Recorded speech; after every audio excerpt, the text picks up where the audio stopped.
Le cours d'aujourd'hui, donc, c'est principalement l'anatomie du système nerveux central et on va commencer par donc, l'encéphale avec donc, tous les détails nécessaires anatomiquement. Euh,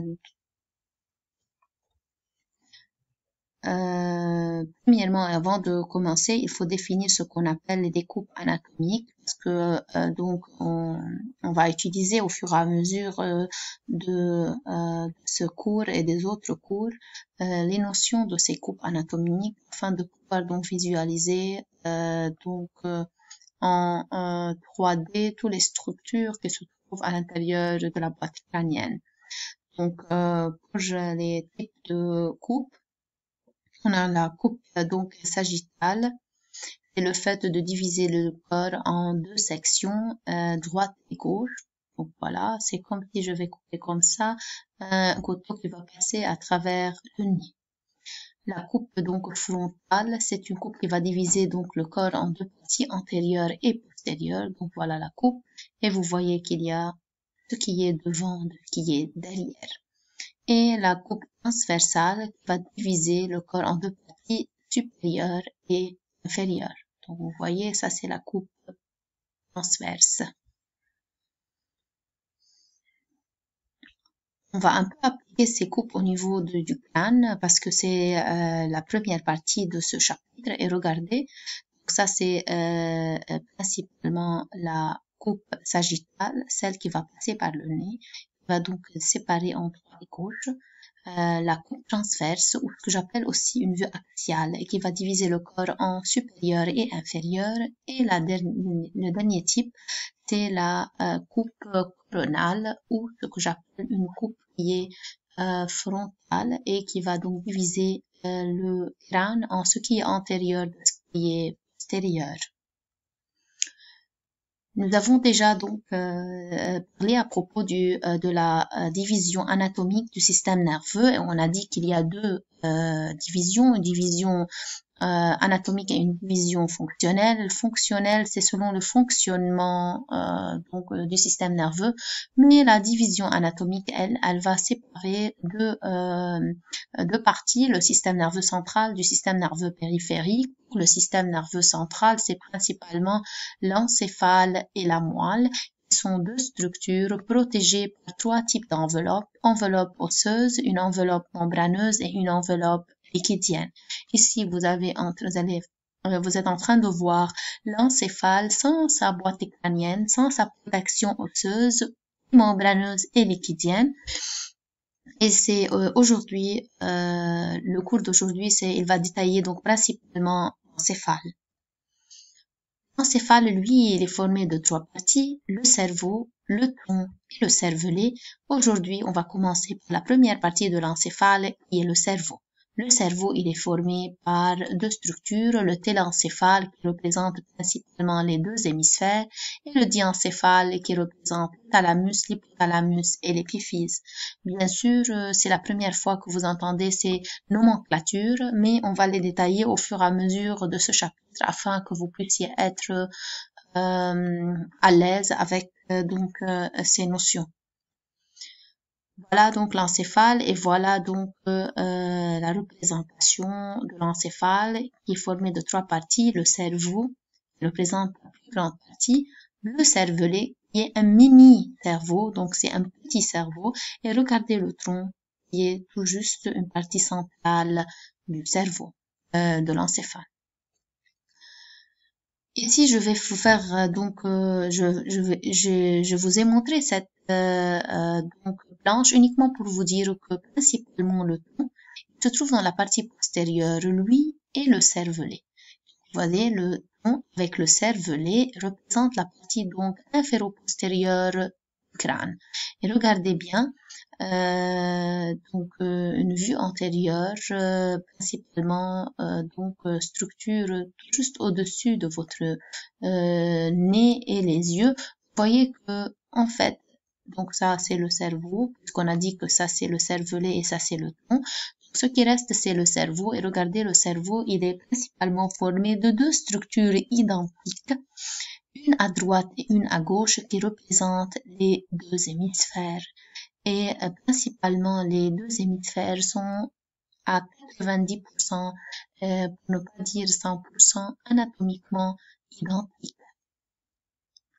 Ce qui est intéressant aussi, c'est il faut savoir que l'hémisphère droit il va contrôler l'hémicorps gauche et l'hémisphère gauche va contrôler l'hémicorps droit.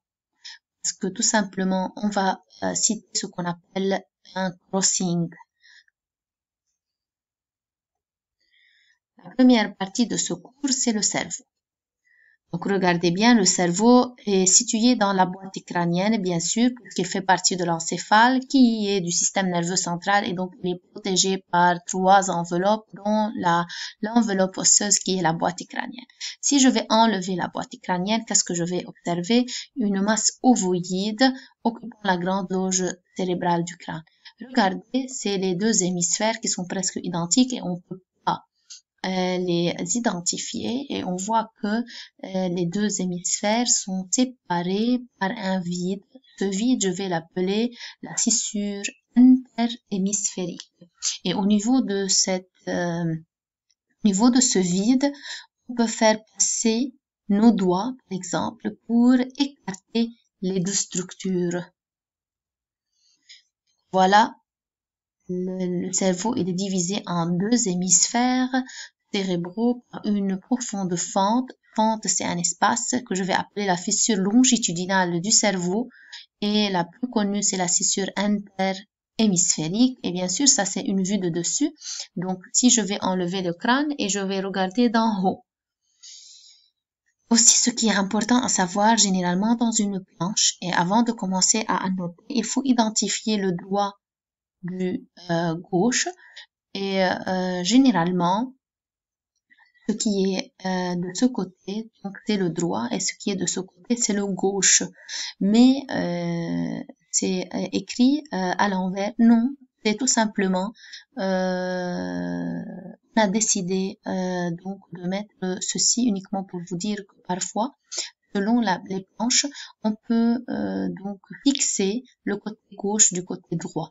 Donc dans cette planche, puisqu'on a fixé l'hémisphère gauche de l'hémisphère droit, on vous a donc facilité le travail, mais généralement, si vous n'avez pas d'annotation, il faut automatiquement dire que ça c'est le côté droit et ça c'est le côté gauche. Donc regardez bien, on va introduire la main dans la fissure interhémisphérique et oups, on bute sur quelque chose. Cette structure qu'on va buter, c'est le corps calleux. Donc en fait, les deux hémisphères ne sont pas séparés donc tout le long du cerveau, mais ils seront reliés par une structure que j'appelle le corps calleux. Le corps calleux, c'est la première structure qu'on va détailler aujourd'hui et qui est formée de substances blanches. Substance blanche veut dire un ensemble d'axones qui sont myélinisés. Par conséquent, il y a de la myéline. Donc, les deux hémisphères sont identiques. Ils sont séparés par la fissure interhémisphérique, mais cette séparation n'est pas totale. Parce que regardez, si on va introduire les doigts entre les deux hémisphères, on voit qu'on va au fur et à mesure buter contre une structure qui est le corps calleux. Et par conséquent, les deux hémisphères sont séparés par une fissure interhémisphérique, mais ils sont reliés par une structure de substance blanche que j'appelle le corps calleux. Le corps calleux, lui, va permettre qu'il est formé par de substances blanches, donc il va jouer un rôle de transmission et il va permettre la transmission des informations d'un hémisphère à l'autre. En isolant l'encéphale, pourquoi j'ai dit l'encéphale? Parce que ça c'est le cervelet et le tronc et ça c'est le cerveau. On remarque que donc en séparant tout ce qui est structure externe, dont l'os, le crâne, et les enveloppes et le liquide céphalorachidien, on remarque que le cerveau, il a une coloration grise périphérique.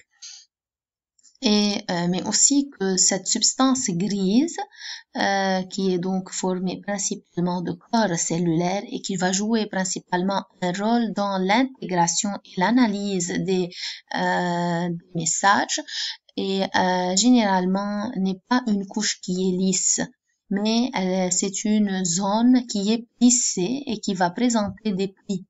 Vous voyez, il y a beaucoup de plis au niveau donc principalement du cerveau, parce que c'est la partie que nous sommes en train de la détailler maintenant, et on remarque que ces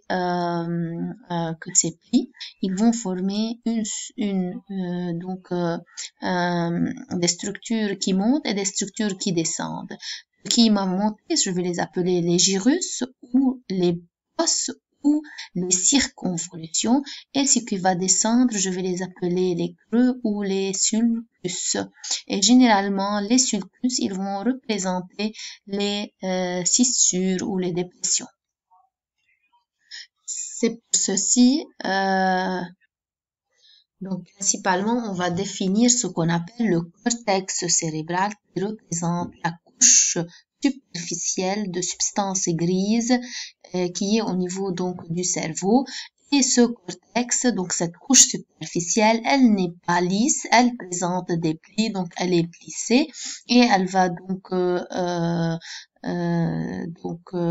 définir ce qu'on appelle les circonvolutions ou donc les gyrus, et des dépressions que je vais appeler les scissures ou les sillons. Regardez, ça c'est un morceau au niveau du cortex, et regardez qu'est-ce qu'on voit. Il y a la couche donc superficielle de substance grise, et au-dessus il y a la substance blanche. Ça, c'est la substance grise, et ça, ce que je vais appeler le cortex, et ce qui est ici, c'est la substance blanche.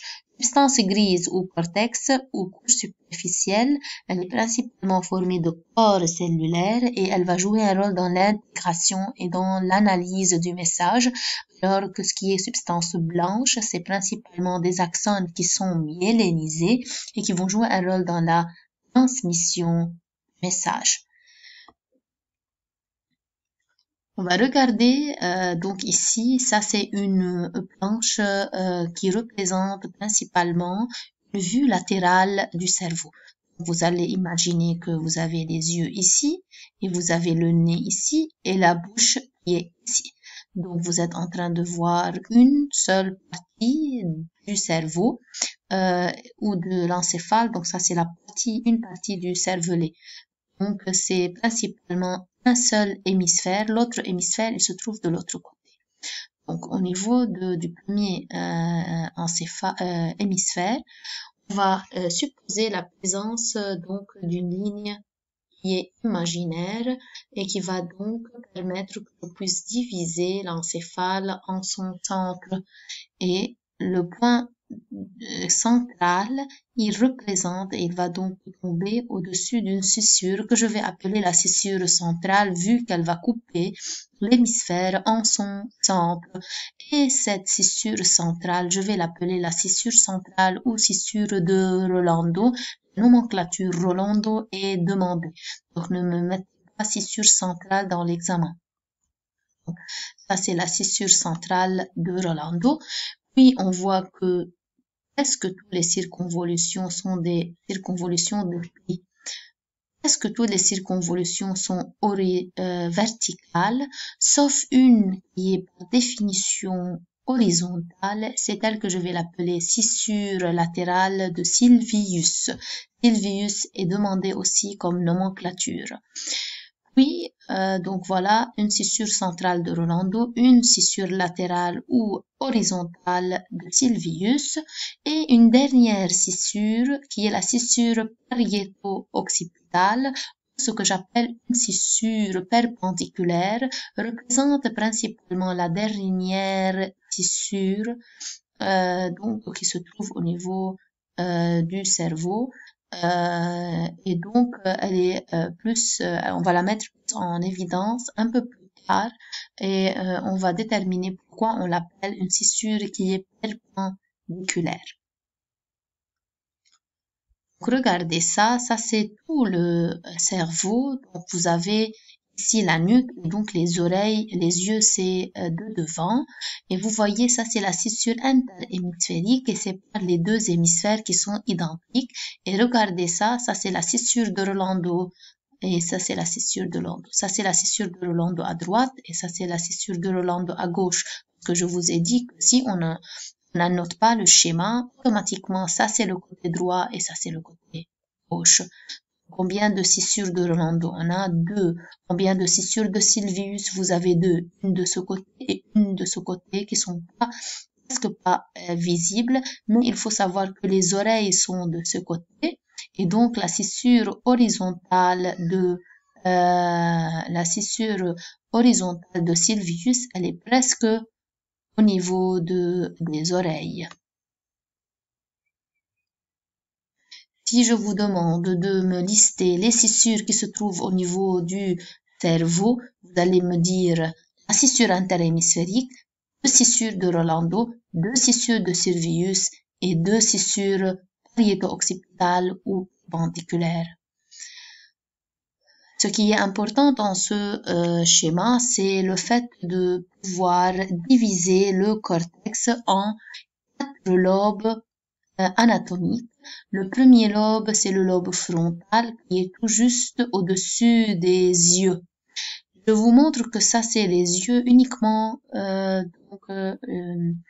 Ici, je vous ai moi-même orienté, je vous ai mis les yeux de ce côté. Mais si je ne vous mets pas les yeux, comment vous allez savoir que ça, c'est la partie antérieure, donc qui est proche, donc qui est tout juste du côté des yeux, et ça, c'est le côté postérieur qui est donc près de la nuque. Tout simplement par la présence de cet angle. Regardez l'angle, comment il est grand ici, alors que l'angle ici, il est petit. Donc l'angle grand, il représente celui donc du côté antérieur, alors que le petit angle, c'est la partie postérieure. Aussi, il faut s'orienter grâce à la scissure de Sylvius parce qu'elle débute d'un point bien défini et elle va se casser un peu au centre de l'encéphale, donc elle va pas continuer. Vous voyez donc que ça c'est la partie antérieure et ça c'est la partie postérieure. En tout cas, après avoir détaillé donc après avoir fixé l'antérieur du postérieur, la deuxième chose à fixer c'est la scissure de Rolando qui présente la scissure centrale. Et on va identifier la scissure de Sylvius qui est donc horizontale et on détermine les lobes seuls après avoir fixé les scissures. Parce que la scissure de Sylvius, elle sépare le cortex en 2 lobes, lobe frontal, lobe pariétal. La scissure de Sylvius sépare le lobe temporal du reste du cerveau et la scissure pariéto-occipitale, elle va séparer le lobe pariétal du lobe occipital. Et aussi, il faut toujours s'orienter grâce à la présence du cervelet et du tronc, qui représentent les autres parties restantes de l'encéphale. Et par conséquent, là où j'ai le cervelet et le tronc, c'est la partie postérieure et j'ai ici la nuque, alors que là, c'est la partie antérieure et j'ai les yeux. La scissure de Sylvius est très profonde, sépare le lobe temporal du reste du cerveau, caché au fond le lobe de l'insula. Qu'est-ce que cela veut dire? Regardez un peu. Donc si je vais plonger ma main dans la scissure de Sylvius, eh ben je vais tomber sur un lobe qui est un peu caché, que je vais appeler le lobe insulaire. Je vous ai dit qu'il y a 4 lobes. En fait, il y a 4 lobes anatomiques périphériques et un lobe en profondeur qui est plutôt fonctionnel. Et par conséquent, on ne peut pas le voir sauf lorsqu'on va ouvrir la scissure de Sylvius. Le lobe insulaire, il est formé de substances grises. Par conséquent, il fait aussi partie du cortex cérébral, mais il est légèrement en profondeur par rapport aux autres lobes. Par conséquent, le cortex, c'est la substance grise périphérique mince du cerveau et le cortex, il est divisé en 4 lobes superficiels et un lobe légèrement en profondeur. 4 lobes sont le lobe frontal, pariétal, occipital et temporal. Et le lobe qui est légèrement en profondeur, c'est le lobe insulaire.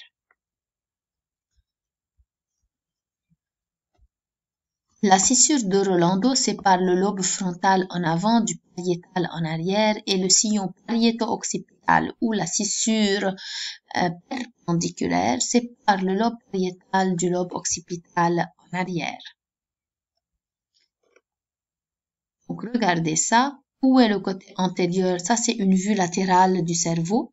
Et donc c'est comme s'il y a une personne qui est donc devant nous. Voilà les yeux, voilà le nez, voilà la bouche. Et ça c'est l'oreille ici. Et comment j'ai pu savoir? Parce que tout simplement la scissure de Sylvius, elle débute au niveau antérieur et elle va donc se casser au centre.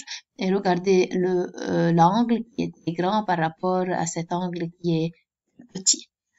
Et où est la scissure de Rolando? Je fais une ligne horizontale, puis le centre de cette ligne et on va tomber sur la scissure de Rolando qui est une scissure centrale.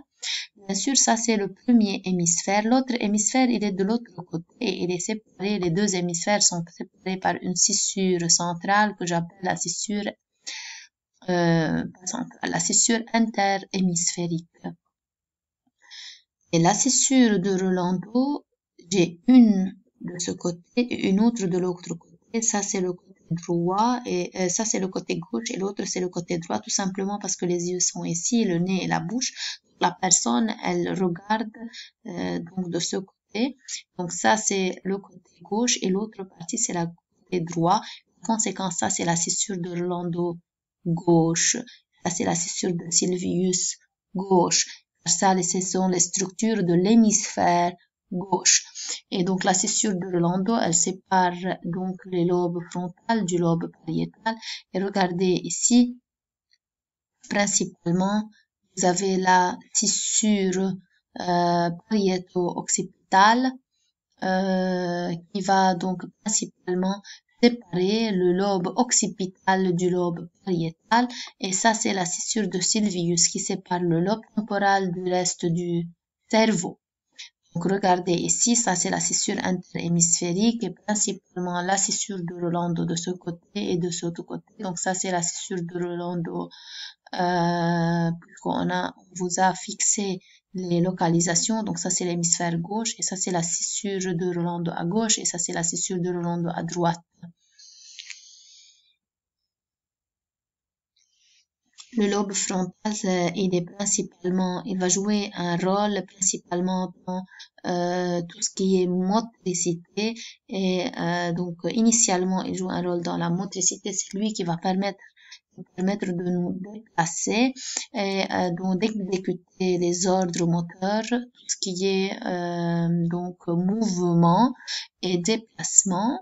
Il intervient aussi dans le comportement et dans tout ce qui est intelligence et donc tout ce qui est donc des fonctions cognitives. Le lobe pariétal, il est juste derrière la scissure de Rolando. Il intervient principalement dans la somesthésie, dans la sensation du chaud, du froid, dans la sensation de la et donc de toutes les manifestations des sensations. Il joue aussi un rôle dans l'attention, la concentration. Le lobe temporal, principalement, il est tout proche des oreilles et par conséquent, il joue un rôle dans l'audition, mais aussi il a un rôle très important dans la mémoire et le langage. Et on va détailler ça dans un cours qui est les fonctions cognitives et le langage. Ce qui reste, c'est le lobe occipital et principalement, il joue un rôle dans la vision et il est 180 degrés éloigné des yeux. Ce qui me reste, c'est principalement le lobe insulaire qui joue un rôle dans tout ce qui est émotions, donc les émotions, les sentiments, c'est pas les sensations. Somesthésique veut dire sensation, c'est le lobe pariétal.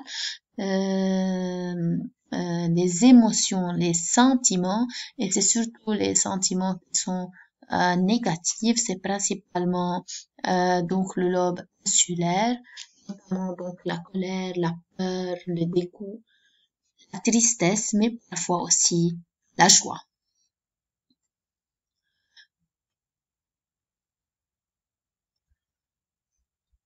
Est-ce que j'ai oublié quelque chose? Oui. Donc ça c'est la scissure donc centrale de Rolando qui sépare le lobe frontal du lobe pariétal, et comme vous voyez, on a pris la première circonvolution, le premier gyrus qui se trouve devant la scissure de Rolando. Je vais l'appeler le gyrus précentral, et c'est la plus importante partie du lobe frontal car c'est elle qui va jouer un rôle dans l'exécution du mouvement. Et la première circonvolution qui est juste derrière la scissure de Sylvius, qui vient tout juste dans la première partie du lobe pariétal, et c'est la circonvolution ou appelée gyrus post-central ou la circonvolution pariétale ascendante, et elle est la plus importante partie du lobe pariétal et qu'on va aussi détailler avec le gyrus précentral dans les cours à venir.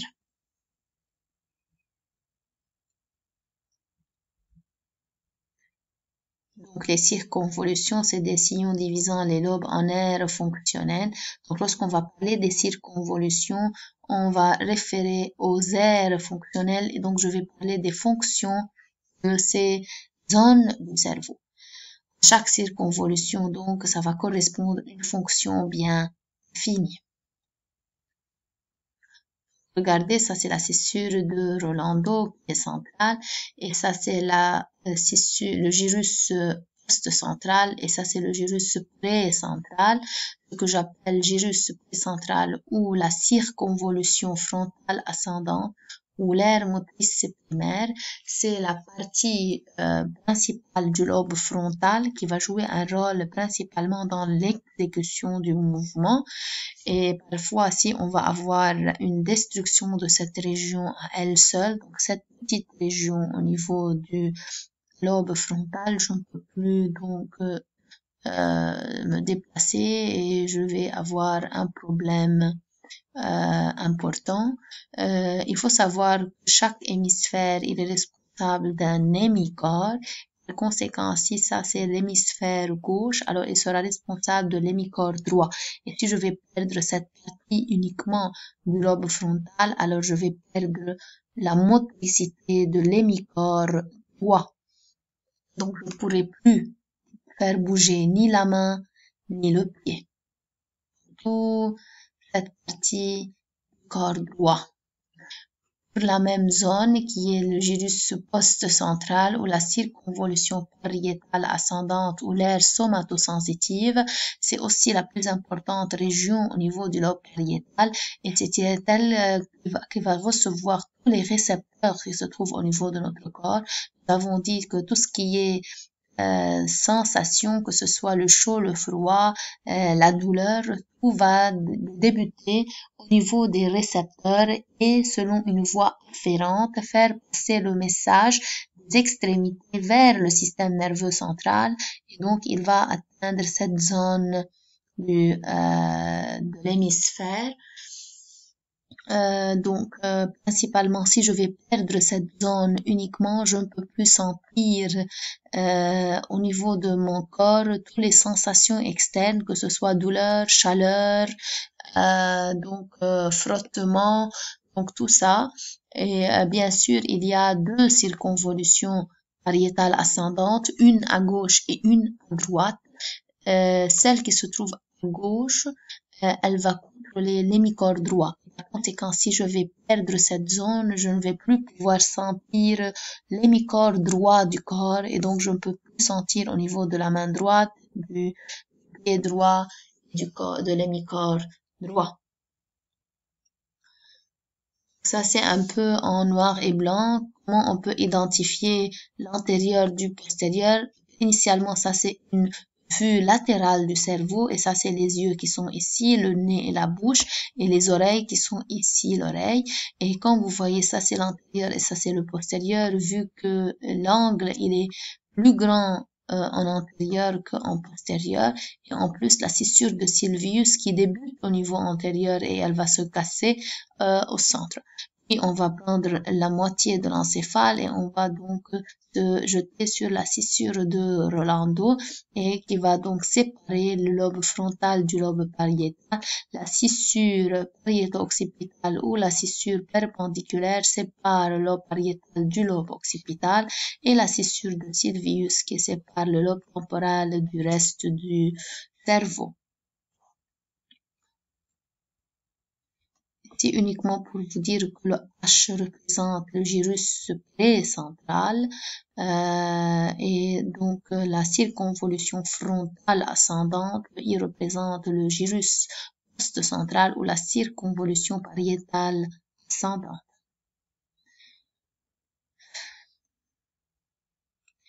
La première,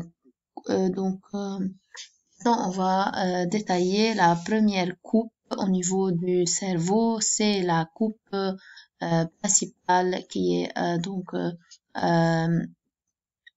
transversale, la coupe qui est sagittale, voilà. On va commencer donc la première coupe qui est la coupe donc sagittale qui va donc passer principalement par donc la scissure interhémisphérique, donc entre les deux hémisphères. Or, nous avons dit que entre les deux hémisphères, je ne peux pas facilement passer parce que je vais buter contre une structure de substance blanche que j'appelle le corps calleux et par conséquent, je vais couper au niveau de ce corps calleux pour pouvoir séparer les deux hémisphères qui sont collés par le corps calleux. Donc, le cerveau, c'est vue sagittale. Donc, regardez ça. Donc, ça, c'est une coupe sagittale. On va détailler les structures que vous deviez savoir. En premier, principalement, ça, c'est le cervelet. Ça, c'est le tronc. Et par conséquent, c'est la partie postérieure du schéma. Et donc, ça, c'est le côté antérieur et principalement les yeux sont ici et la nuque elle est de ce côté uniquement par la présence du cervelet. Voilà la structure en dessus qui représente donc le cerveau.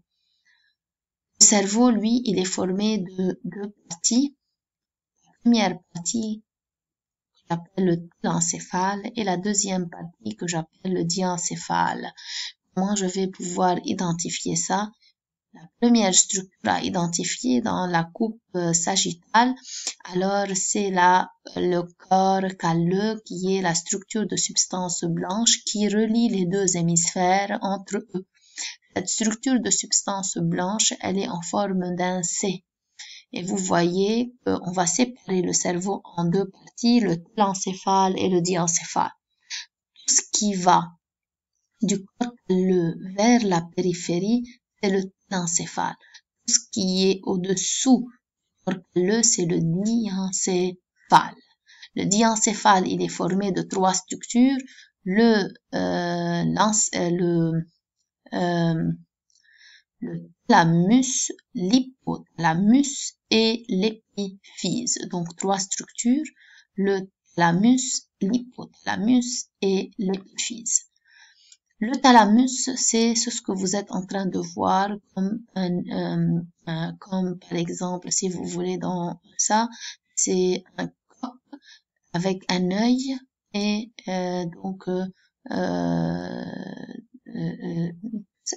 vous pouvez le voir comme vous voulez, mais le plus facile, c'est la présence de ce rond ici qui représente un œil, qui représente la localisation du thalamus. Puis, vous avez cette structure qui représente un toboggan. Vous voyez-vous, comme si j'ai un toboggan et les enfants vont venir donc descendre dans ce toboggan. Ça, c'est l'hypothalamus. Et cette structure, la petite structure ici, représente l'épiphyse. Donc, thalamus, hypothalamus et épiphyse, trois structures qui vont former le diencéphale et ils se trouvent sous le corps calleux. Puis, les structures qui sont au-dessus du corps calleux, c'est principalement le cortex, donc la couche de substance grise en périphérie qu'on a déjà détaillée. Ça, c'est principalement la scissure de Rolando parce que c'est une scissure qui est centrale. Et regardez ça, ça c'est la scissure pariéto-occipitale ou la scissure perpendiculaire. Et c'est pour cela qu'on l'appelle perpendiculaire, car elle présente un angle droit selon cette coupe qui est une coupe donc sagittale. Donc, ce qui veut dire ça c'est le lobe frontal, ça c'est le lobe pariétal et ça c'est le lobe occipital. Nous ne pouvons pas observer le lobe temporal parce qu'on a coupé à ce niveau. Généralement, on devait avoir l'oreille ici et le lobe temporal ici, mais on a tout simplement coupé à ce niveau et on a enlevé le morceau qu'on a déjà coupé. Donc regardez ça. Nous avons coupé selon une coupe sagittale. Regardez où est donc la coupe sagittale. Elle va en profondeur dans la scissure interhémisphérique. Donc j'ai coupé au niveau du corps calleux. Puis je vais donc éloigner ce bloc. Je vais regarder ce qui reste à l'intérieur. Je vois ça. Donc, et qu'est-ce que c'est que ça? Ça, c'est la circonvolution. C'est la circonvolution du corps calleux ou la circonvolution singulaire qui représente donc le lobe insulaire. Parce que on a déjà dit que le lobe insulaire, c'est un lobe faisant partie du cortex, mais qui est légèrement en profondeur par rapport aux autres structures. C'est pour cela donc que vous le voyez légèrement en profondeur par rapport au lobe frontal. Ça, c'est le cervelet et ça, c'est le tronc. Ce que je vais vous montrer ici encore. Donc, ça, c'est principalement les structures. Ça, c'est le télencéphale. Donc, c'est ce qui va du corps calleux vers la périphérie. Alors que le diencéphale, c'est tout ce qui se trouve sous le corps calleux. Structure du télencéphale. Le télencéphale constitue 80% du volume de l'encéphale humain. Il est formé de deux hémisphères reliés par un ruban de substance blanche qui est le corps calleux. Regardez, il y a la scissure interhémisphérique, mais si je vais introduire mes doigts à un certain point, je vais buter contre une structure qui est légèrement en profondeur, que je vais appeler le corps calleux et qui est une substance blanche et qui va transmettre les informations, relier les deux hémisphères entre eux. On va définir maintenant les ventricules. C'est quoi les ventricules? C'est des poches qui sont remplies par un liquide que je vais appeler le liquide céphalorachidien.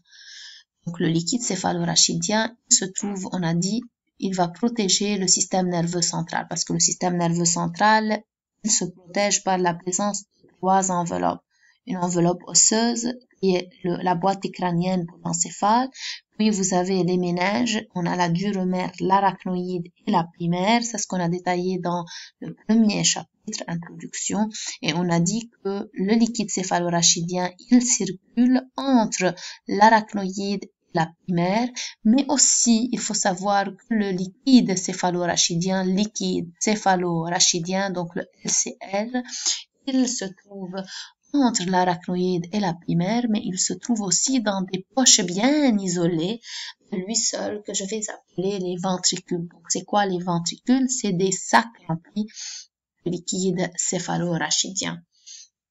On a principalement donc deux ventricules latéraux dans chaque hémisphère. Et on a un troisième donc ventricule latéraux que je vais noter V1. V2, un troisième ventricule qui est principalement au niveau diencéphalique et on a un quatrième ventricule qui se trouve au niveau du tronc. Donc on a combien de ventricules? On a 4 ventricules, 2 qui sont latéraux dans chaque hémisphère et 2 qui sont centraux, un qui est au niveau diencéphalique et un qui est au niveau du tronc. Les ventricules, ils ne sont pas, ils sont reliés et connectés ensemble de telle façon que le liquide céphalorachidien, il va circuler entre eux. Mais les ventricules latéraux ne sont pas connectés entre eux. Ils sont connectés au troisième ventricule. Et c'est le troisième ventricule qui sera connecté au quatrième ventricule. Les ventricules latéraux sont reliés au troisième ventricule par un orifice que j'appelle Monro. Et le troisième ventricule, il est relié au quatrième ventricule par un canal que je vais appeler l'aqueduc de Sylvius. Le quatrième ventricule, il présente 4 orifices, 2 latérales et 2 médians.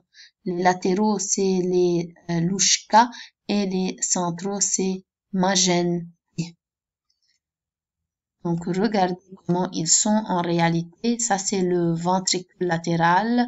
Et ça, c'est un autre ventricule latéral. Vous avez donc 2 ventricules latéraux, V1 et V2. Vous avez le troisième ventricule. Et puis, vous avez le quatrième ventricule. Le troisième ventricule, il est relié au quatrième ventricule pour la présence d'un canal que je vais appeler l'aqueduc de Sylvius. Et vous voyez que le ventricule latéral, il est relié au troisième ventricule par un canal ou un trou que j'appelle le canal de Monro. Chaque ventricule latéral est relié au troisième ventricule, mais les 2 ventricules latérales ne sont pas reliés les uns aux autres. Au niveau du quatrième ventricule, on a dit qu'on a 2 orifices latéraux et 2 orifices médians. Les orifices latéraux, c'est les trous de Louchka. Latéral, donc L de Louchka et médian M de Magène. Donc regardez, le troisième ventricule, il est au niveau du diencéphale. Et les ventricules latéraux dans chaque hémisphère. Et le quatrième ventricule, il est principalement au niveau du tronc. Regardez, principalement le troisième ventricule, il est à peu près à ce niveau. Il est ouvert par l'aqueduc de Sylvius au quatrième ventricule, qui est principalement au niveau du tronc, et quatrième ventricule derrière, et il est le quatrième ventricule entre le tronc et le cervelet. Et il présente des ouvertures afin que le liquide céphalorachidien puisse passer dans l'espace que j'appelle l'espace sous-arachnoïdien, qui est un espace qui se trouve entre l'arachnoïde et la mère. Donc, principalement les ventricules, au niveau des ventricules, on a ces structures rouges que je vais appeler les plexus choroïdes. Ces plexus choroïdes, ils vont former le liquide céphalorachidien et ils vont le sécréter. Les plexus choroïdes, ils se trouvent dans tous les ventricules. Donc, les ventricules latéraux, V1, V2, le troisième ventricule, et au niveau du quatrième ventricule, et c'est eux, les plexus choroïdes, qui vont sécréter le liquide céphalorachidien de telle façon que le liquide va se trouver dans les ventricules et il circule le liquide céphalorachidien pour passer des ventricules latéraux vers le troisième ventricule, vers l'aqueduc de Sylvius, vers le quatrième ventricule, et c'est les orifices qui se trouvent au niveau du quatrième ventricule qui vont permettre le passage du liquide céphalorachidien vers un espace que j'appelle espace sous-arachnoïdien, qui est un espace qui se trouve entre l'arachnoïde et la pie mère. Ça, c'est la dure mère qui est en bleu, puis vous avez l'arachnoïde, puis vous avez l'espace sous-arachnoïdien où on a le liquide céphalorachidien, et puis vous avez la pie mère qui est recollée au tissu nerveux. Nous avons dit que le diencéphale, c'est des structures qui se trouvent sous le corps calleux et il est formé par 3 structures, principalement le thalamus, l'hypothalamus et l'épiphyse. On a 2 thalamus et 2 hypothalamus. Les deux thalamus sont reliés par une tige. C'est l'œil que vous êtes en train de voir. Et donc, les thalamus, c'est un peu une structure qui a la forme d'une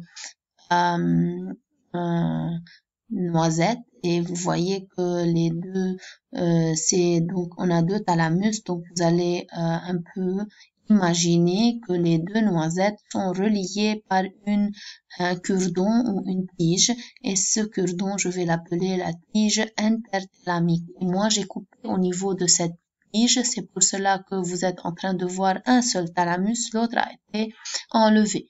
Donc, lorsque vous êtes en train de voir l'œil, c'est l'œil qui représente la tige interthalamique, et ça, c'est l'hypothalamus qui principalement, l'hypothalamus, c'est une structure au niveau du cerveau qui va contrôler le système végétatif. Et nous avons parlé du système végétatif dans le premier chapitre introduction. On a dit que le système végétatif, c'est un système qui va contrôler les organes internes du corps, notamment le cœur, le poumon, l'intestin et toute cette zone. Et donc, c'est principalement l'hypothalamus qui va contrôler tout ça. L'épiphyse, elle, c'est une glande. On n'a qu'une seule épiphyse et elle va jouer un rôle dans la sécrétion de la mélanine donc la mélatonine qui va jouer un rôle dans le circuit sommeil-éveil. En effet, lorsque il va y avoir une lumière, la lumière, elle va principalement, lorsqu'il va y avoir lumière, on va inhiber l'épiphyse et on va inhiber la sécrétion de la mélatonine. En effet, lorsque vous avez la nuit, donc il n'y a plus de lumière, la nuit, le fait donc l'obscurité va stimuler l'épiphyse afin que l'épiphyse puisse sécréter de la mélatonine. La mélatonine, lorsqu'elle va être sécrétée dans le corps, elle va stimuler le sommeil. Et suite à la diminution de l'obscurité, donc l'apparition de la lumière, l'épiphyse sera inhibée, elle ne va plus sécréter la mélatonine et le mélatonine va diminuer dans le corps et je vais me réveiller. Donc le cycle sommeil et éveil est un cycle qui est principalement coordonné par l'épiphyse. Et plus on va être âgé et on va donc augmenter en âge, plus cette épiphyse sera un peu âgée, elle va plus sécréter la même dose de la mélatonine. C'est pour cela que les personnes âgées, eh bien, ils ne dorment pas beaucoup. Ils dorment uniquement 4 à 5 heures par nuit. Et ceci, il est dû à au fonctionnement de l'épiphyse qui devient donc va diminuer avec l'âge. Et c'est pour cela que la mélatonine, c'est principalement donc un médicament qu'on peut trouver dans les pharmacies et qu'on donne aux patients âgés afin de stimuler le sommeil.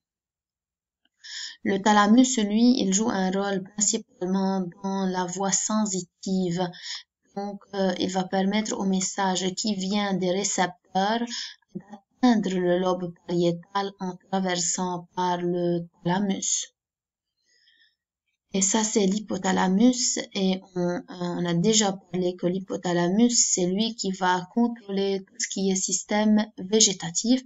Ici, c'est la glande pinéale, ou que j'appelle la glande épiphyse, c'est la même chose. Ici, vous avez la glande pituitaire, glande hypophysaire qui va contrôler les glandes thyroïdes et les glandes donc sexuelles du corps. Donc, c'est la plus importante glande qui va contrôler tous les autres glandes du corps. On va continuer un peu le schéma. Donc, ça c'est la glande hypophyse, ça c'est l'hypothalamus, ça c'est l'épiphyse, ça c'est le troisième, le thalamus, principalement par la présence de cette tige qui est tige interthalamique, va relier les deux thalamus à droite et à gauche, mais ici on a enlevé le thalamus gauche parce qu'on a coupé au niveau de cette tige. Et aussi à ce niveau, on a le troisième ventricule. Regardez ça, la structure en rouge, c'est elle qui représente le plexus choroïde. C'est là où le troisième ventricule, c'est là où le liquide céphalorachidien sera sécrété au niveau du troisième ventricule. Le liquide céphalorachidien va passer par l'aqueduc de Sylvius afin d'arriver au quatrième ventricule. Et regardez les orifices au niveau du quatrième ventricule, c'est là que va passer le liquide céphalorachidien dans l'espace donc sous-arachnoïdien. Donc, on récapitule ce qu'on a déjà donc parlé. Eh bien, regardez, ça c'est principalement le corps calleux, structure en C, formée de substances blanches, qui va relier les deux hémisphères entre eux. Tout ce qui est au-dessus du corps calleux, c'est principalement le télencéphale. Tout ce qui est au-dessous, c'est le diencéphale. Le télencéphale, il est principalement formé par le cortex cérébral et on a donc au niveau du cortex on cherche les structures bien définies, notamment la scissure de Rolando qui est une scissure centrale. C'est pas ça parce que la scissure de Rolando c'est une scissure centrale et ça c'est pas la partie centrale de l'encéphale, c'est à peu près donc c'est pas, si on va diviser ici c'est pas la même quantité. Donc, bien sûr, mais ici, c'est une division centrale. C'est pour cela que ça, c'est la scissure de Rolando. Elle va séparer le cortex en lobe frontal et lobe pariétal. Puis, vous avez la scissure perpendiculaire ou pariéto-occipitale qui sépare le lobe pariétal du lobe occipital. Vous avez aussi le gyrus singulaire ou le gyrus du corps calleux, structure faisant partie du lobe insulaire et elle est juste en profondeur par rapport aux autres lobes parce que le lobe insulaire il fait partie du cortex bien sûr, c'est une substance grise aussi mais tout juste légèrement en profondeur par rapport aux autres structures. Pour ce qui est et ça, c'est quoi? Ce que vous êtes en train de voir ici, c'est principalement la dure mère. Et ça, c'est l'os, c'est le crâne. Et ça, c'est la peau. Et ça, là, on va avoir les cheveux. Donc, aussi, ça, c'est quoi? Ça, c'est le cervelet. Et ça, c'est le tronc. Donc, tronc plus cervelet, le cerveau vont former l'encéphale. Ce que nous sommes en train d'étudier maintenant, c'est le cerveau, principalement. Ce qui est diencéphale, c'est principalement le thalamus, l'hypothalamus et l'épiphyse. Mais on a en plus la glande pituitaire ou hypophysaire et la tige pituitaire ici qui relie la glande avec l'hypothalamus. La glande hypophyse ne fait pas partie de l'hypothalamus et elle ne fait pas partie du diencéphale. Le diencéphale, c'est trois structures, thalamus, hypothalamus et épiphyse, donc c'est cette glande ici. Ce qui reste à savoir, c'est ça. Ça, c'est le chiasme optique. C'est là où le nerf optique va donc changer de direction, va faire ce qu'on appelle le crossing. Donc, le nerf optique, c'est le nerf qui va faire relier les yeux avec le lobe occipital, parce que le lobe occipital, c'est lui qui est responsable de la vision. Pour avoir une connexion entre les yeux et le lobe occipital, on a besoin du nerf. C'est principalement le nerf optique. Et à chaque œil, on a un nerf optique. Donc, l'œil droit, on a le nerf optique droit. L'œil gauche, c'est le nerf optique, donc gauche. Mais bien sûr, nous avons dit que tout ce qui est dans le système nerveux, c'est un crossing. Par conséquent, le nerf optique droit, il va être contrôlé par le lobe occipital gauche et le nerf gauche, nerf optique gauche sera contrôlé par le lobe donc occipital droit. Donc, puisque chaque nerf va changer de direction, ils vont se rencontrer au niveau d'un point que je vais appeler le chiasme optique. Puisque c'est des nerfs qui vont donc faire une croix et vont faire un crossing, alors c'est une substance blanche. Donc le chiasme optique, c'est une substance blanche puisque c'est des nerfs qui vont donc changer de direction. Pour le corps calleux, en descendant donc juste sous le corps calleux, on a une deuxième structure de substance blanche que je vais appeler le trigone ou fornix. Le trigone est séparé du corps calleux par la présence d'une enveloppe que je vais appeler donc le septum lucidum. On a le corps calleux, le septum et le trigone.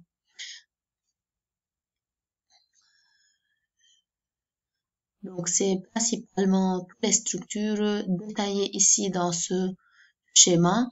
Et donc en fait ça de haut en bas c'est A, B, C, D, E, F jusqu'à la fin.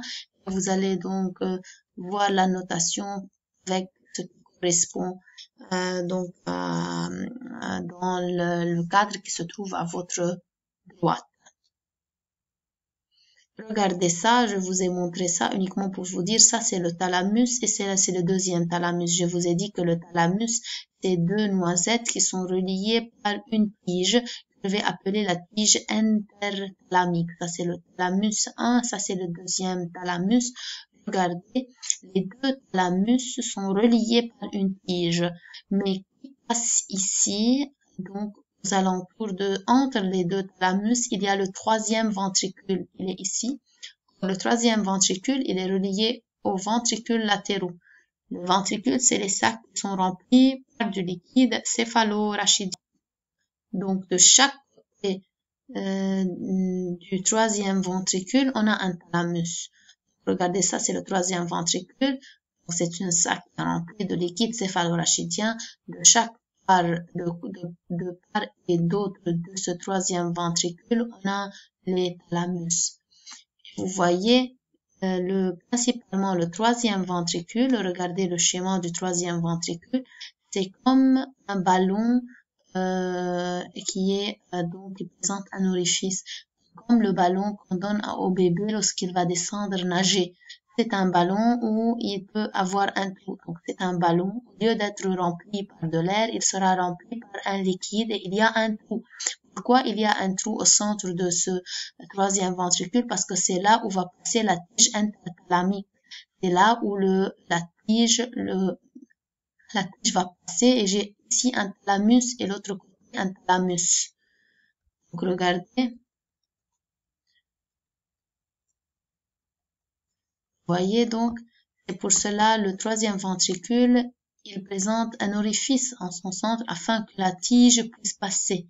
Vous avez le troisième ventricule et un thalamus à droite, un thalamus de chaque côté.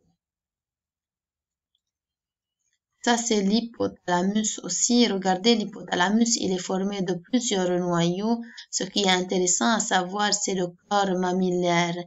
C'est une structure, voilà le corps mammillaire qui est ici, c'est un noyau faisant partie de l'hypothalamus. On va le voir un peu plus loin, c'est pour cela donc dans la séance prochaine, c'est pour cela que je suis en train de vous le montrer à présent. Ça c'est le corps mammillaire.